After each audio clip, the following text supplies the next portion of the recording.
It's a delight to be here. When Trina asked me to come, I kind of was a little hesitant at first, but I said, I'm used to faculty members. I think it would be a good opportunity for me to hone my skills and do my presentations on behalf of Dominion. Not so often do I have friendly groups that I talk before. So I hope today this is a friendly group. If I use a vernacular, pipelines are kind of complicated. If I say something you don't understand, just raise your hand. Ask me to clarify, I'll be glad to stop. I'm going to use a PowerPoint, which I will make available to Trina later on, although I'm not going to show the PowerPoints. I'll just use it as a talking points, but it'll be available. For many of you may not know anything much about Dominion. In this area, it's Dominion Hope. We provide you the natural gas service that keeps your house warm in the wintertime. We provide the backup service for Morgantown Energy Associates when they're not using coal or for startup fuel. So we're a pretty prominent figure in the Morgantown area. Some history of the Dominion companies. Standard Oil of New Jersey was a Rockefeller corporation. I'm sure if you drive down 79, you'll see Jack Schock's barn right around Law Creek, and it kind of shows you a little bit about his dismay of our company. But we were at one time a Rockefeller corporation called Standard Oil of New Jersey. Well, the SEC in the late 1800s said, well, you had a monopoly, you're going to have to split that monopoly, and you're going to have to create two companies. So they created Exxon, which was the oil-based company, and they created Hope Gas, which was the natural gas company. So we've been in business, housed in our corporate structure was in West Virginia from the very beginning. We've been in this area for over 115 years. And we think we know what we're doing from a pipeline perspective. We've been doing it for quite some time. But Dominion came in around 2000. We had a merger, friendly merger. It was a wonderful merger. And we created what is now the leading provider of energy and energy services in the Midwest, Northeast, and Mid-Atlantic area. We operate 3 nuclear power plants. We operate multiple coal-fired power plants. We have 23,600 megawatt of electric generation. So we have a fairly significant footprint. We were the largest electric generator in New England until the EPA forced us to close most of our coal plants, and they were the older coal plants in the New England area. In West Virginia, Dominion Transmission is the pipeline company, and we operate over almost 11,000 miles of natural gas transmission. We are the United States, the second largest underground storage operator in North America, with almost with 950 billion cubic feet of natural gas storage. For those of you who don't know that, one of the largest storage fields in the world is located right at Lost Creek, which is Lost Creek Finn Kennedy storage field. It's a huge storage field, 33 miles long, 11 miles wide. The storage field that keeps Morgantown warm in the winter is our Bridgeport storage field. And it's located, if you see that Exxon station right off the Jerry Dove Drive, that's the epicenter of our Bridgeport storage field. We have a feed coming out of that storage field when it's really cold in Morgantown, and we struggle with using native production to be able to keep Morgantown warm. We turn on the valves in that Bridgeport storage field, and that's what keeps you warm in the wintertime. Most of the folks in this area don't really know that. That's just some little trivia as we begin our pipeline journey across down to the North Carolina area. Dominion has certain specific values, and every meeting that we start, and I neglected to do that today, we start with a safety briefing. And obviously today in Morgantown, we had some really tough issues from a safety perspective. Sad to see, and our hearts goes out to the victims of the tragedy in Morgantown, but Dominion has firm belief in safety. Every meeting that we start, regardless how big, how small, we start with a safety briefing. So that's our core number one value. Ethics, excellence, and One Dominion are our other core values that we have as a company. I've been in the business for quite some time, and I thought I've seen it all until the past 5 years. I was president of the West Virginia Oil and Gas Association in the year 2000. We hardly had enough customers and we hardly had enough members to have a membership meeting. Come 15, 20 years later, now we have so many members we have to shut off our meetings. So it's just amazing how it's happened so quickly, so fast. With a pipeline, basically we look at what we would do in previous years before this past 2 years. We would look at the ability for us to deliver gas to a certain area. We would go to an LDC, we would go to a large manufacturer and we'd say, we'd like to be able to provide you that gas service and we'll build you the facilities to make that happen. Well, something transformational happened this past year. We had Duke Energy put out an RFP saying, we'd like you to build gas service to our North Carolina area. What's it going to cost for you to do that? And they didn't just ask Dominion to do it, they asked Dominion, they asked EQT, they asked Spectra Energy, they asked NiSource, Columbia Gas Transmission Company to do that. So we competed with an RFP for this gas service. Well, fortunately for us, we were able to pick up other customers along the way, so we created this project called the Atlantic Coast Pipeline, and we won the bid. Duke selected us to provide them that gas service. And we were able to do that by what we would traditionally do is go out and kind of recruit that gas opportunity. So this is a joint venture between Duke Energy, they have 40% of the project, Dominion Resources, and we will use this gas to burn in our electric generation facilities that we have replaced when we replaced our coal facilities. We will use this gas service for that. Piedmont Natural Gas, which is a local distribution company in the lowlands of North Carolina, has 10% of the gas service, and Atlantic Gas Light, which has Virginia Natural Gas, has the remaining 5%. We also, so that leaves us, I think, about 90% prescribed.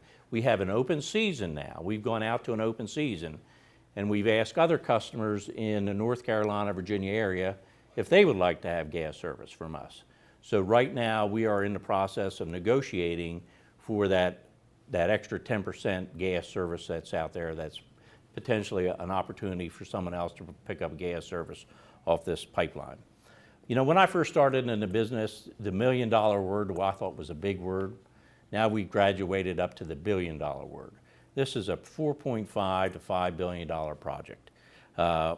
We will need a certificate from FERC.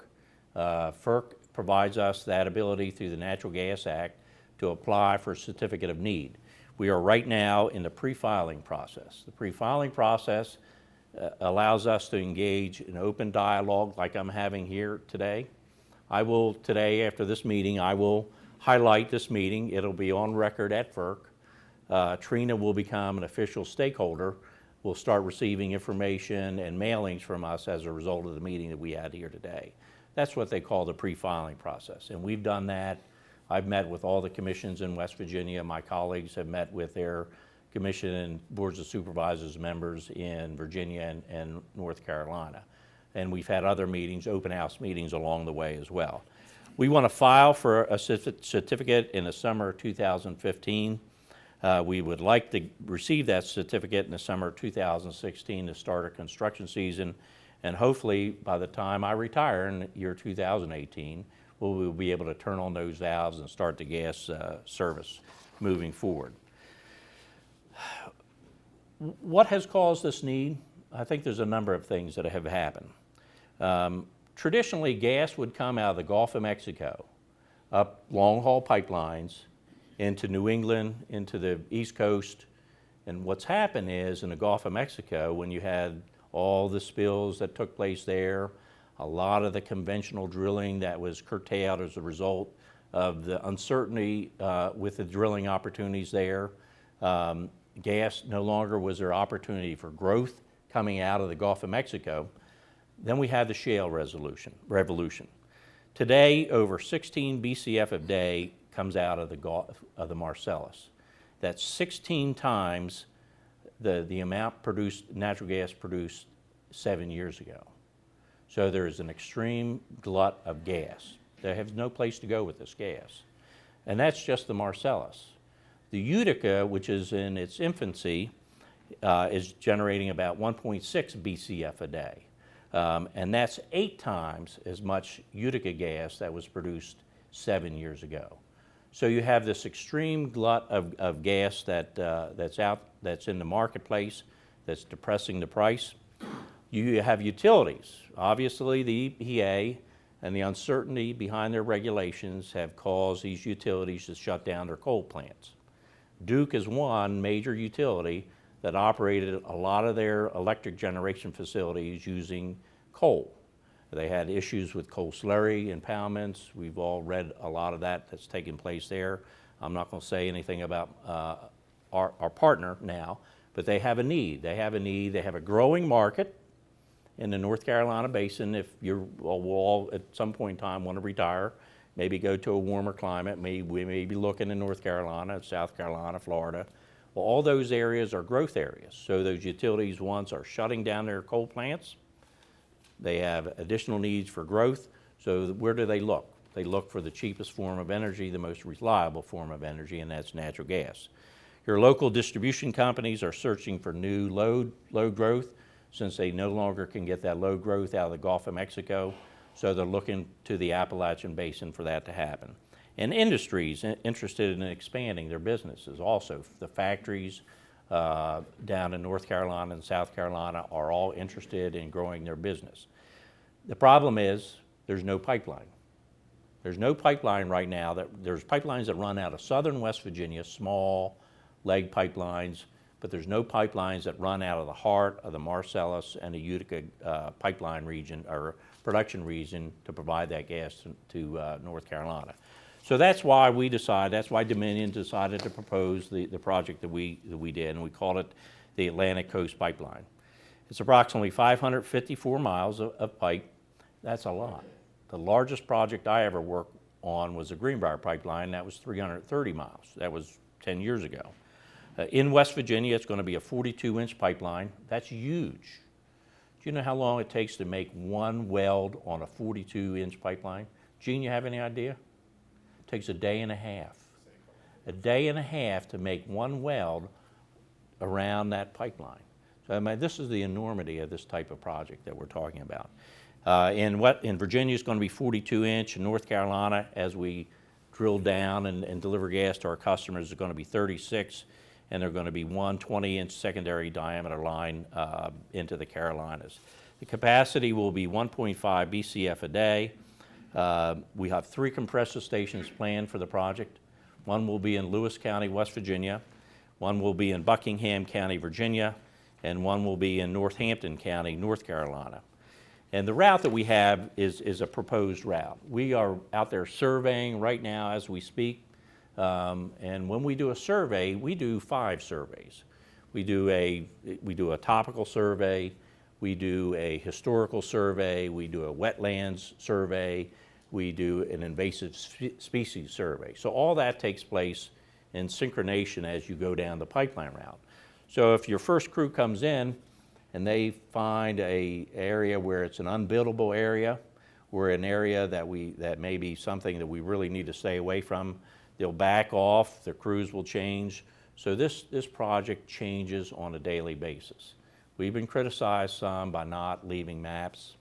If I'd leave a map in somebody's office today, guess what happens by the time I get back to my office tomorrow? It's changed. So it's not that we want to be secretive, it's the fact that we are trying to work out the best possible alternative that we can. We've done our pre-filing. You can go on the FERC website. The maps that we have to the date that we pre-filed are on the FERC site. As we change those maps on a daily basis, we go back in to FERC.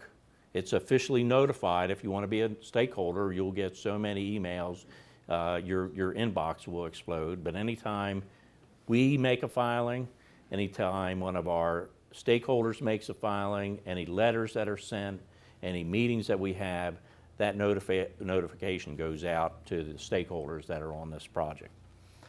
What are the benefits? Obviously, reliability and diversity of supply, economic development potential, economic activity and construction during the construction time, support growth through intermittent renewable power sources. If the sun doesn't shine, you have a solar project, you have to back it up, typically with a gas project, same way with the wind. Employment opportunities. Today we released our personal property tax schedule, which I will have in the other room next door. It's huge for certain counties that have never had a pipeline before. For example, in Randolph County, they're going to be receiving several $1 million of property tax by the year 2020. And that's huge for them because it costs, there's no infrastructure needs that a county has to support a pipeline. And pipelines are the safest form of transportation regulated by the Department of Transportation, PHMSA division. If we would have an unfortunate situation where we'd have a pipeline incident, we don't want anybody but us to be able to deal with that incident. So it doesn't cost the county anything more to have a pipeline in it than if it didn't have a pipeline. So that personal property tax that they collect from us having our property in the ground in that county is actually kind of a freebie money for them. So it's a good thing, and I'm sure our economic folks will agree. And obviously cleaner air. Natural gas burns cleaner, more reliable than coal, so it's good for the environment. We've done a number of economics analysis. We've used Chimera economic analysis and analytics. Obviously, total expenditures $4.5 to $5 billion. Construction activity is $453 million. Overall jobs is 2,800. These are big numbers, 2,800 jobs during the construction period. In operation, once we start operating, the economic activity will be $69 million per year. On a state revenue basis, it's $418,000 a year with a net job growth of 271 jobs. So we're going to be putting 271 people to work on this pipeline.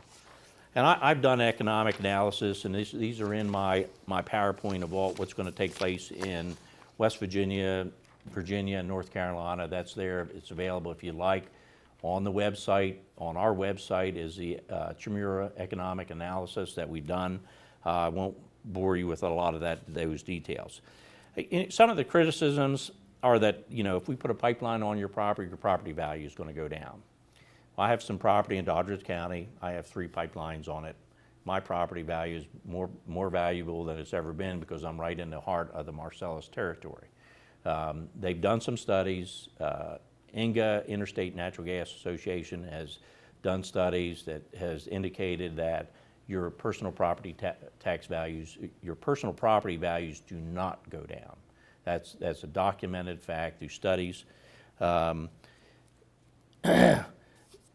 And again, the distractors that don't want this project, obviously that's what they're out there saying, the destructive nature of a pipeline, the property values will go down, but that's inherently not true, and it's proven by studies. And there's been actually 4 studies that I have listed on my PowerPoint that'll tell you that as well. Property insurance goes up. We see no evidence, nor does anyone else have any evidence of any personal property insurance going up. FERC recently reported that they were unable to confirm specific effects on property insurance. So another question is, well, this is going to impact, I'm not going to be able to get property insurance. My property insurance is going to go up. That's absolutely not true. And all that is documented through the FERC and through other third-party administrators who have documented that. And again, as we move forward on this project, I've gone over the time guidelines.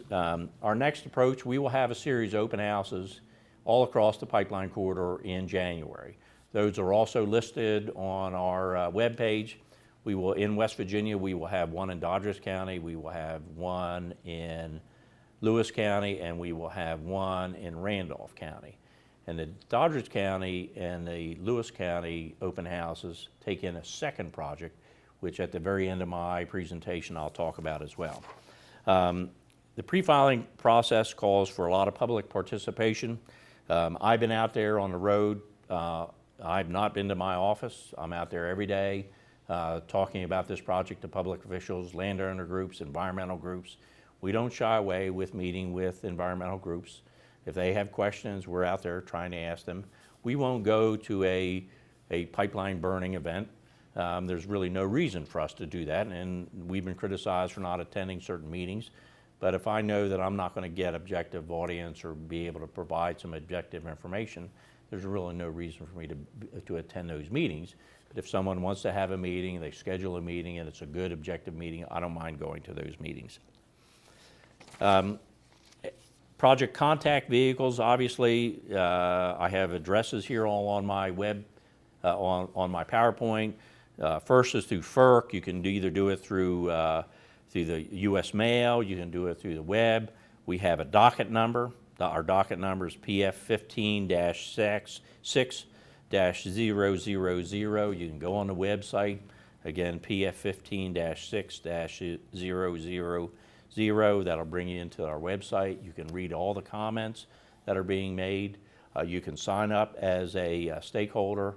You'll get all the FERC electronic mailing notices. Dominion has set up certain websites. We have our own website, and obviously that'll be on my PowerPoint as well. We have a Facebook page. We have an 800 number for landowners. We have a general inquiry 800 number, and then we have an email address. So we feel it's very important for us to continually to have open dialogue like we're having today about this project. You know, Dominion has been building, we say you can't build a 42-inch pipeline in West Virginia. We've been building pipelines in West Virginia since the turn of the century. We think we know how to do it. We think there's no better company but Dominion to be able to make something like this happen. And obviously a project like this, FERC requires us to get all the federal permits applicable to a project. Obviously we get a certificate of need at the FERC. We go through the U.S. Army Corps of Engineers, get all their permits. We work with the U.S. Fish and Wildlife Service to get all their permits. We're working with the U.S. Forest Service and the Mon National Forest, and the George Washington. We cross the Blue Ridge Parkway, the Appalachian Trail. So we're dealing with the National Park Service. So we're making lots of new friends along our pipeline journey. And to say that it's complicated is, I can't express to you how complicated a process this is. Constant conference calls day and night on this project. Days off, it doesn't matter. You got to get on them, and it's really changed my life at a time period where I thought I was going to slow down a little bit. But anyway, that's kind of, and we do special considerations in agriculture areas. The pipeline will be covered in an agriculture area by 4 feet of earth. In a forested area, it'll be 3 foot of earth. We will take out an original 125-foot right-of-way. We will shrink that down to an operational right-of-way of 75 feet. And I'm moving along real quick here to finish up. We have one additional project that no one's really talking about that we will start talking about a little bit more, and that's the supply header project. That's to go back from where we're going to start with our compressor station to go back to the wellhead. And that's another $500 million project that is based in Doddridge County, and it goes from Lewis County all the way to Wetzel County with a 36-inch pipeline that parallels a pre-existing line, another 1.5 BCF per day into the project itself. We have another compressor station in Wetzel County, additional horsepower at a compressor station in Pennsylvania. So we have 2 different projects there, one in Pennsylvania, one in West Virginia. It's to link us into the Utica and the Marcellus. So that's the project. I'm here to answer any questions, be around later on today. Thank you for your time, and I'm excited at a time period where I thought I'd slow down, that I'm busier than ever. And it's nice to be able to go out on working on a wonderful project for this country. Thanks, Trina, for inviting me to talk about our new degree program in energy land management. It has been a long time coming. We've been working on this for a couple of years now. Energy land managers, what do they do, and where are they at? They're basically the public-facing side of the natural gas and petroleum industry. They interact and negotiate directly with surface owners, mineral owners, and those that are important in the development of energy resources. Again, like I said, a very, very long history in the state of West Virginia. the way this program started was the industry came to WVU to discuss the program. It was really driven by our group of founding partners. At this point, we have a group of companies, including Southwestern Energy, Antero Resources, Cabot Oil and Gas, Steptoe and Johnson, Noble Energy, Dominion Resources, Enervest, the Michael Late Benedum chapter of the AAPL, NALA, Ioga, West Virginia, and West Virginia Oil and Natural Gas Association. We have a large industry group that came together and provided about $500,000 of support to get this curriculum up and going because they needed graduates. At this point, it's accredited by the AAPL, which is the American Association of Professional Landmen. We're one of 10 accredited programs at this point. The second program in the East, behind Penn State, which was accredited about a year before us. It's very important to realize as we're going through this, when you're talking to the industry groups about getting these programs started and telling them it's going to take a couple of years to get this pushed through the system, they kind of look back at you like, it's going to take how long to get a program accredited?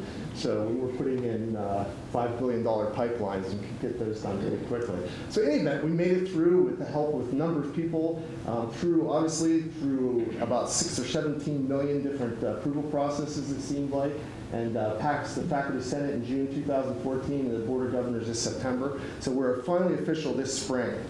Important about the AAPL, it's a very large organization, has about 20,000 members worldwide. They provide the professional certification for those with degrees in this field. Really, without a degree from an accredited institution, it's very hard to get certification under the AAPL. So very important for us to do that. In fact, we have a number of people calling to have degree programs from other schools, 4-year degrees, that want to come back to finish up another 4-year degree in order to get this accreditation school. Some of the job descriptions, we have a number of people that come into we teach an intro level class that come in and say kind of the best part about the job is every day it's something new. They never know what they're going to get into. It's very keyed around negotiating deals, drafting contracts and administrating their compliance, going out when a transmission line is going in and deciding who owns what, tracking down ownership interests, acquiring leases on these areas and clearing title. Developing the locations, permitting, preparing land for drilling, post-production management. There's a whole series of things that goes on after a well is drilled and put into production, whether it be declaration of pulled units, handling royalty payments, handling interaction with the public and the royalty owners. So they do a lot of different varied things in the field. They're a very key component of service development. And it's also important to note that many of these people could actually find jobs in the government and state and federal regulatory agencies as well. It was a very challenging program to put together, but I think we did a good job of having it be very multidisciplinary. It's not a repackaging of an existing degree. Again, this is a brand new degree. The students have the option of taking classes either in resource economics or within the business school. They also are taking PNG 200, so they'll be setting in petroleum natural gas with geology students and also natural PNG students. And the same with Geology 373. These land managers will be setting in in petroleum geology with both the PNG students and the energy land managers. So a very good chance for them to network early in their career across several different university colleges. Some of the new coursework we have at WVU, we developed basically 9 new courses, starting with the Introduction to Energy Land Management, which now we've taught for the past 2 semesters. We go into Principles, which is more of a foundation course that looks at all different energy, whether it be wind, geothermal, hydro. There's land aspects to all of these different energy sources. Key from the APL, ethics and negotiations, very, very important coursework. And then into our energy land management contracts 1 and 2, which will be taught from professionals in the field, and through the capstone and professional field experience coursework.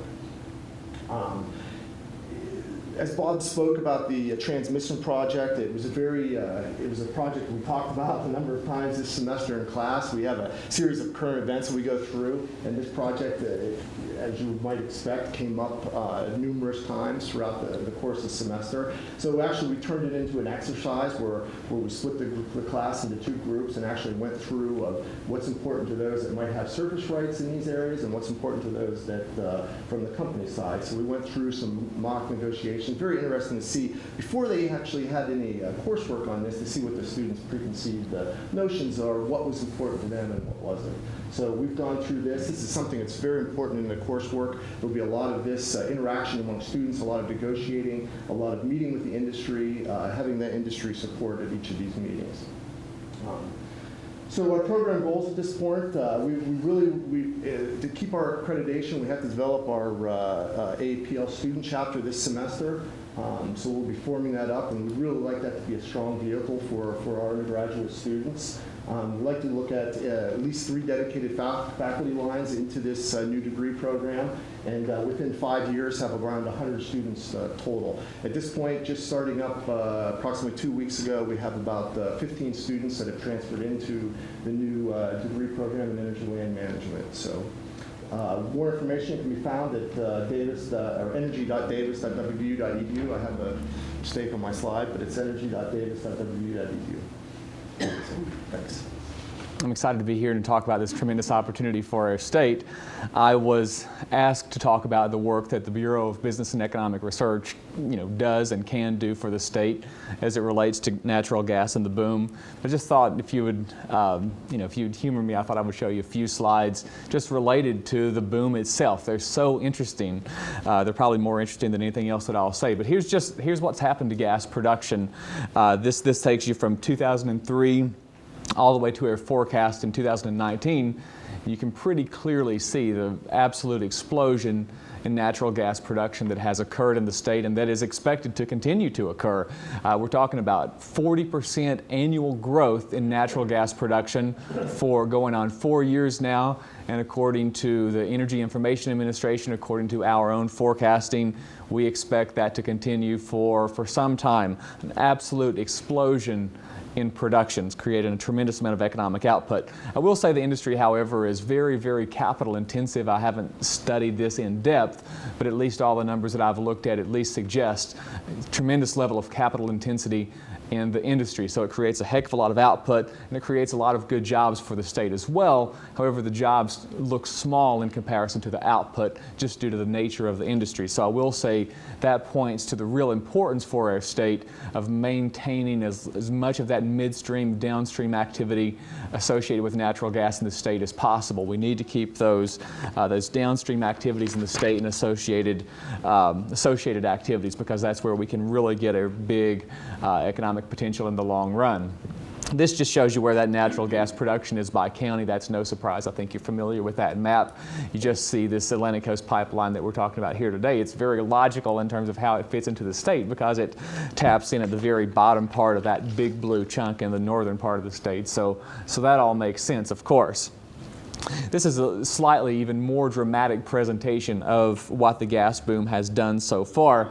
This is the gas boom now for the top 10 growth counties, the real counties that are involved in the Marcellus production in the northern part of the state. Just look at that explosion. I mean, it jumps off the page. There's not much that I can do to add to, picture's worth 1,000 words.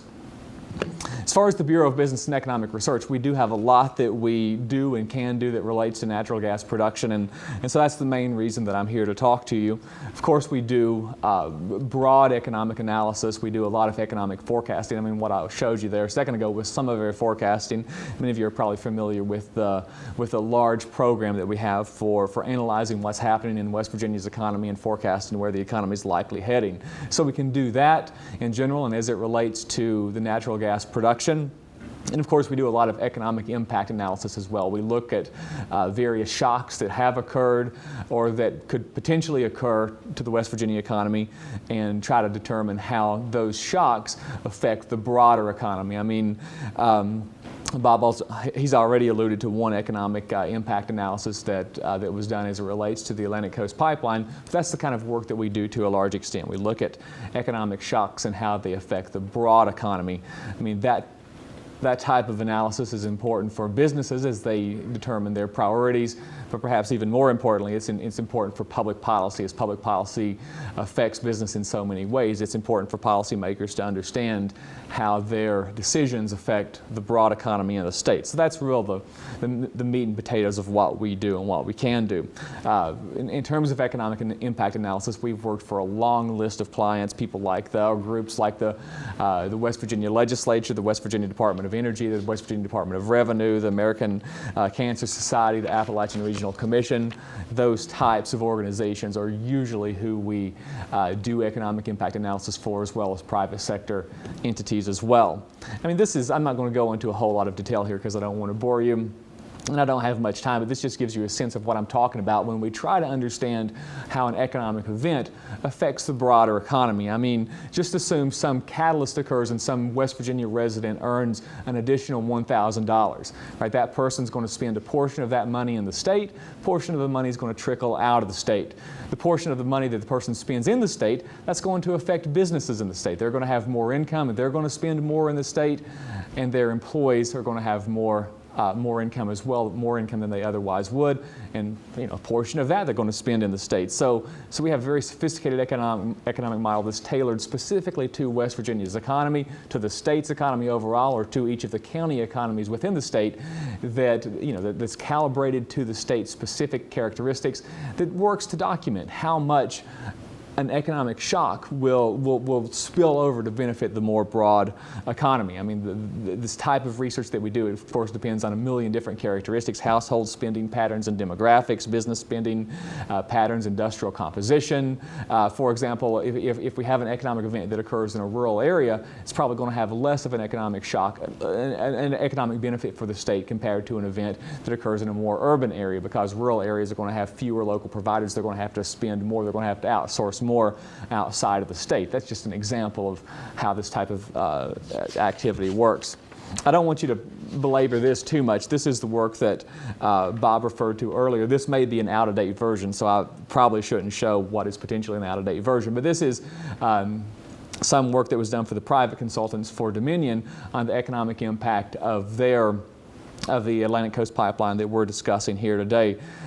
It's not labeled 100% properly, but that's the kind of numbers that we look at. We look at the overall spending numbers that the event will generate, the direct numbers, the direct construction cost in this case, and then we look at the other downstream activities that will occur, the additional business income, the additional employee income that will occur in the state and that will be spent in the state to arrive at a total impact, and we do that for spending, and we also do that for how it affects employment broadly. Again, those numbers were provided by a private company. That's the kind of work that we do as well.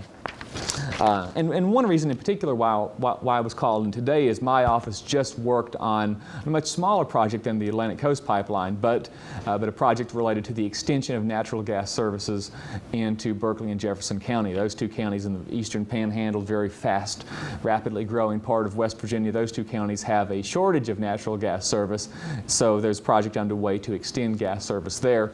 And so we've done an economic impact analysis for that much smaller project. In this case, we looked at the construction impacts. And the previous slide I showed you was almost entirely construction impacts. But for this project in Berkeley and Jefferson counties, we looked at the construction impacts, the short-term, more narrowly focused impacts. But then we looked at the longer-term impacts that relate to firm location. It seems to be pretty clear that a lot of firms have considered moving into West Virginia's eastern panhandle, but they've been discouraged in doing so because of this lack of natural gas service. And so in this particular study, we looked at the construction impacts, the narrow, short-term, very tightly defined impacts, but then we also ran several different scenarios that we believe are very reasonable in terms of additional businesses that would locate into the region when natural natural gas services arrive, and then the broader long-term permanent impacts that those types of catalysts will bring. So that speaks to my point. I mean, the construction impacts of construction like this are very important, and they generate a lot of jobs and a lot of income, and that's good. But the more we can retain in the state in terms of downstream activities, long-run activities that would be enabled by natural gas services, then that's where we can oftentimes see much larger impacts. Mine was short and sweet. Very good. Thank you, John.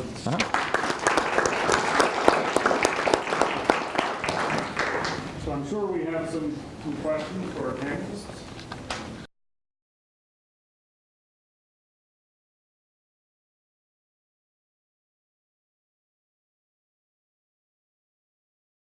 Yeah, and that's a very good question. And on a previous project that I worked on, we were awarded the Silver Trout Award for working with the Trout Unlimited folks to protect those streams. So we take that great pride in the fact that we are able to do that. And we've had a series of 2 meetings so far with the Trout Unlimited people from the national level from Virginia and West Virginia. And we will continue to meet with them, one, to identify those streams, try to avoid them as much as possible, and do as much as we can to help support the infrastructure that you're trying to make happen in those particular areas. And I know I learned some new things at the last meeting, and they're actually taking trees with stumps and all and putting them in strategically in streams to create pools and to create aquatic areas so that the trout can live in. And those are some of the things that we will include in our resource report that we do for FERC. We will talk about our meetings, talk about where we agree on things, talk about some things we will do during the construction and after the construction and the operation of the pipeline. So one of the first groups that reached out to us was Trout Unlimited, and we set up that meeting, and we will continue to meet with them.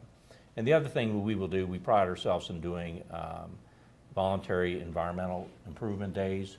We're going to be scheduling one in probably Randolph and Pocahontas County, probably in the spring and summer months, to help you all in some of your habitat restoration projects up there as well. So,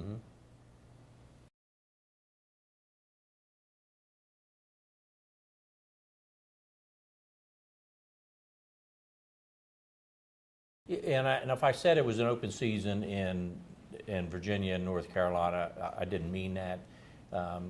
We're required to be an open access pipeline. So when we go to open season, anyone along that pipeline corridor, be it West Virginia, Virginia, North Carolina, South Carolina, Florida, can say, hey, can you build this project to us in South Carolina?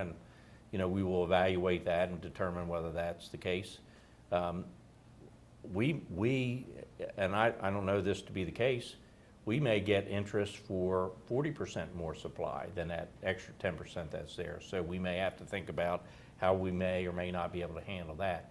So the other thing that we've done along the process, we created what we call a TAP policy, and I've sent that out to each of the economic development officers in the counties in West Virginia to tell them if they have a larger supplier or an interest in getting natural gas to one of their customers or one of their, for example, Randolph County is obviously with the lumber industry and all the stuff that's there, that would seem to be a good location for that.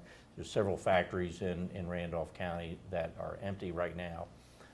So that may be a possibility. It's expensive. It's expensive to get service because you have to meter it, you have to heat it, you have to decrease the pressure, and all that requires a certain amount of dollars to be able to make happen. So you really have to have the need for that to make that happen. But we're actively working with anyone along that pipeline corridor to make that happen.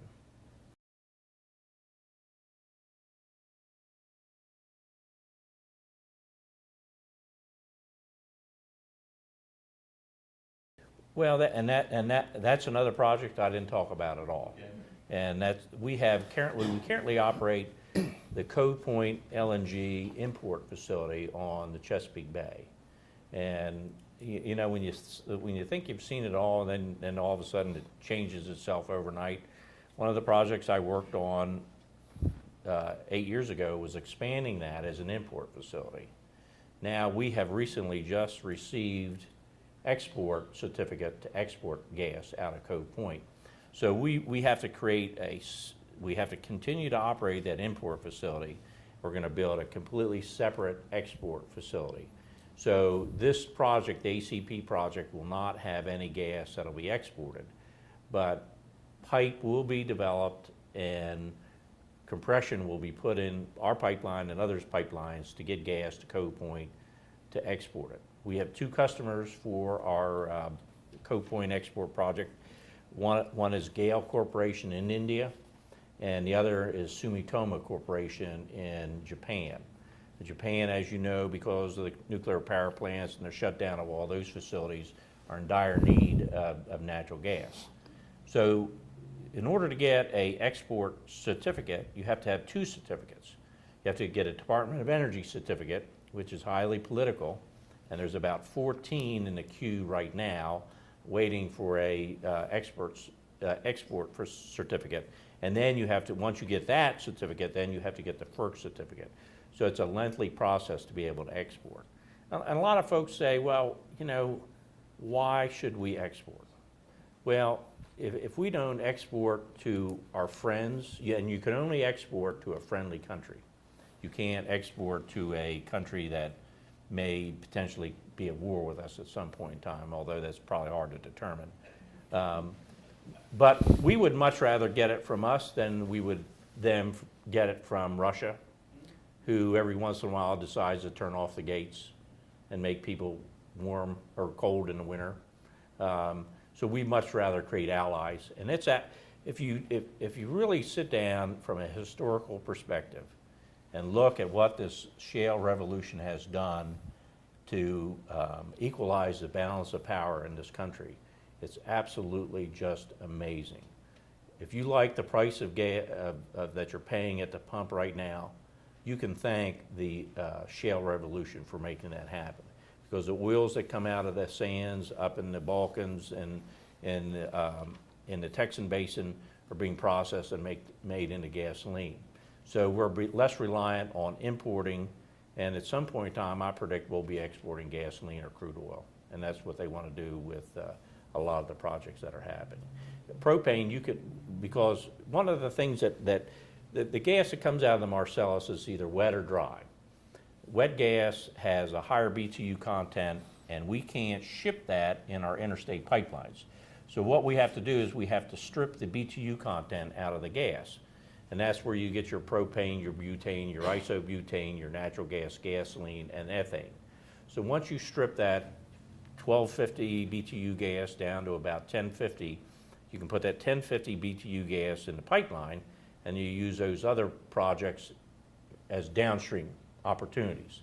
The ethane is a crack. You can crack anything. You can crack propane into polypropylene and use that as a feedstock or a chemical or a plastic-based substance. So a lot of what's going to take place is the more pipeline, the more production, the more liquids that are available, the more opportunities I think there are for crackers and for other downstream opportunities in this country.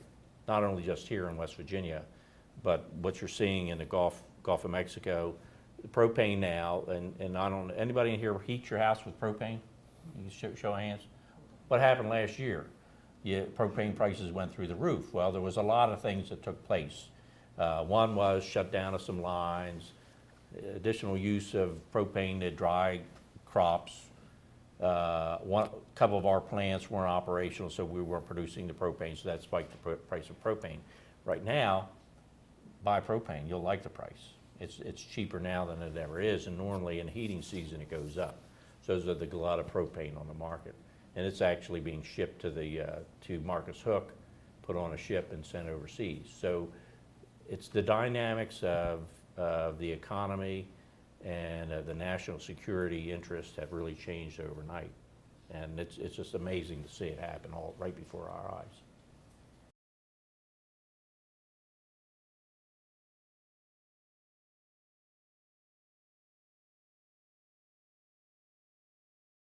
Well, let me see. For one thing, air forecast has been wrong for several years in a row now, right? Our forecast, everybody's forecast has been wrong for some time because production has been outstripping what everybody has thought, and this is consistent now for several years, so you got to kind of take that with a grain of salt because we have a bad track record with this explosion, and fortunately, that's not just us, that's everybody. I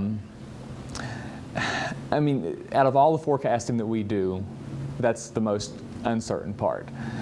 We do think it's going to be continued strong growth.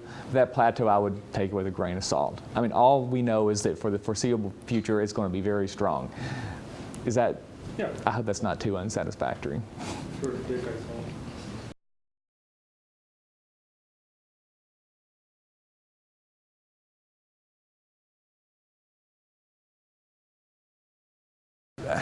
Again, it's so uncertain, and we've been wrong for several years in a row now, but it seems like that's going to drive the demand up. I mean, we haven't taken that into account in our forecast yet, but it seems like it's going to be even more demand, even more production, so, you know, more reason to what I was just saying, that slight leveling off that you see at the end of the forecast period, that may be wrong because it's not taking into account this pretty big shock.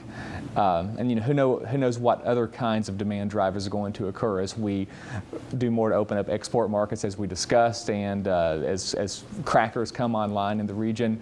Who knows what's going to happen to demand? So, you know, again, take that forecast with a grain of salt. I mean, the only thing I'm confident in is it's going to be continued strong growth. The exact numbers are far from certain with an explosion of this Growth I magnitude. can understand. What I'm worried about is, can we get it out of the ground to meet the growth? I don't know, we should ask our engineering friends that question. Price is right.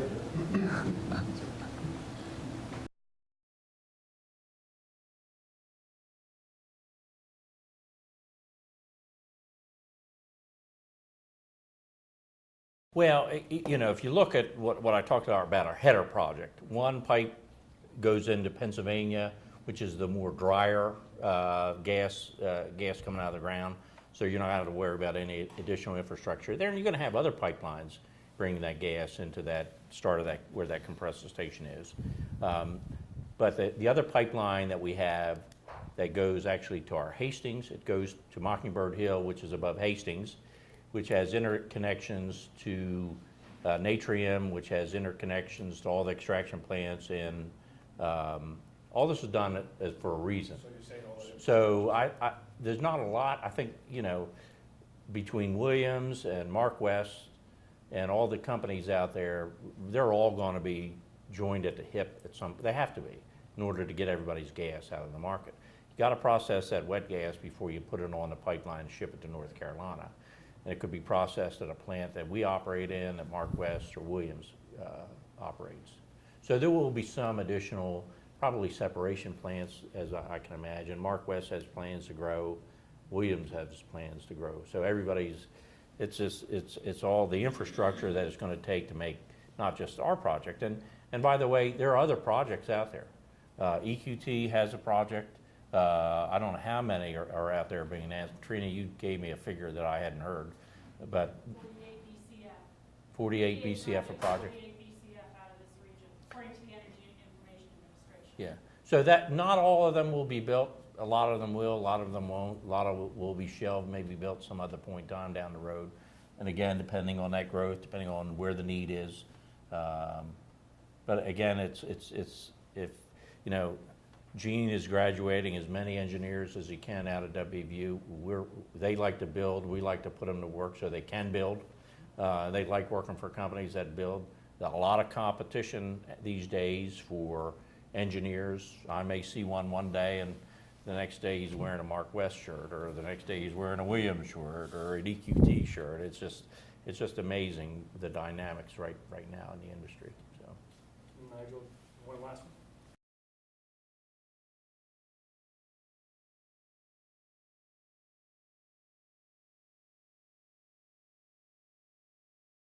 Yeah, we're required. We have a tariff. It's called a license that we have with our end user. So if, for example, Dominion Transmission delivers gas to Dominion Hope, and they provide that gas to a refueling station, that gas has to be within a specific spec or BTU quality and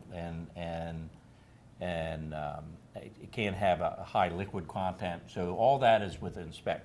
The biggest issue that we have right now is the ethane. Right now we're blending, there's no need for ethane in this area. So we'll take that ethane out of the gas stock, and we'll find a way to try to blend that back into the gas stream. Well, our tariff says we can't have higher than a 15% ethane content in our gas stream. Because what that ethane does, it clogs igniters on your furnaces, it clogs igniters on your GE turbines that are used to generate electricity. So it's important and incumbent upon us to find, all of us, and the state itself, which I think they're doing a yeoman's job to do that, is to find a use for our ethane. Because if we can't find that use for the ethane, we're going to have to do something with it. And right now, we had a line that was dedicated to transport propane. It's right now dedicated to transport ethane, and we're putting that ethane on the Enterprise line, and it's gone to the Gulf of Mexico. A lot of people don't know that, but we have to do that because we have to be within that tariff spec for our gas on the interstate system.